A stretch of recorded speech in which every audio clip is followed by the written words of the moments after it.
Fun Artifact Friday series. I'm Dania. And I'm Shayla. And today is National Lipstick Day, which might suggest that our artifact is a little obvious, but unfortunately we have no lipstick in our collection. So today we've decided to share with you a vintage Betty Boop Perfume Bottle, because not only should you always pair your lipstick with a good solid scent, but Betty Boop's iconic look makes her the obvious choice when talking about lipstick history. Let's check it out.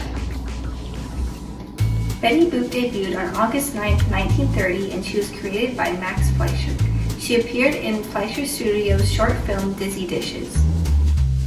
She appeared as an anthropomorphic dog performing on stage at a jazz club full of other anthropomorphic animals. She didn't say anything in that first episode, but her high-pitched scat singing style and iconic boop boop ba-doop stole the show.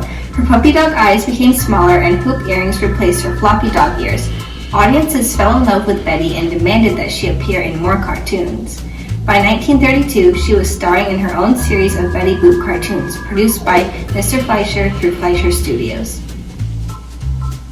Betty Boop suffered some controversy in the first year of her debut. Helen Kane, a popular jazz performer, attempted to sue Fleischer and Paramount Pictures.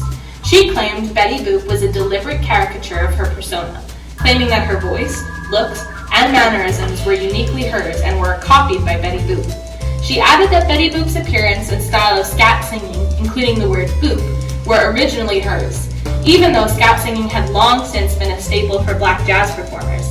Throughout the 1920s, black performers including Florence Mills, Gertrude Sanders, and Baby Esther Jones used the iconic technique and mannerisms. Baby Esther was a popular child singer and did not testify in the trial. However, her manager alleged that Esther had been performing that style since 1928, 4 years before the cartoon ever aired, and that he had seen Helen Kane at the club in Manhattan that same year while Baby Esther performed. This claim was confirmed by Helen Kane's manager, Lou Bolton, who provided sound recordings of Baby Esther singing during the trial, which was very similar to the Betty Boop character.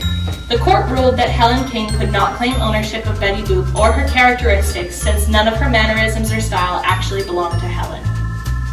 Today's fun artifact is this vintage Betty Boop perfume bottle. The bottle is relatively tiny with a wooden painted head in the likeness of Miss Boop. She's missing some paint, but her rosy cheeks and luscious eyelashes are still intact. Her head is made of wood and she stands on an oblong lucite bottle. Lucite is an acrylic plastic resin used primarily in windows, interior, and furniture design due to its strength, resistance to UV rays, lightness to glass, and its flexibility. It's unclear what kind of perfume this bottle once contained, as it has no labels and is missing its original contents. And that concludes our sweet-smelling Fun Artifact Friday video. Now you're one fact smarter. See you next week.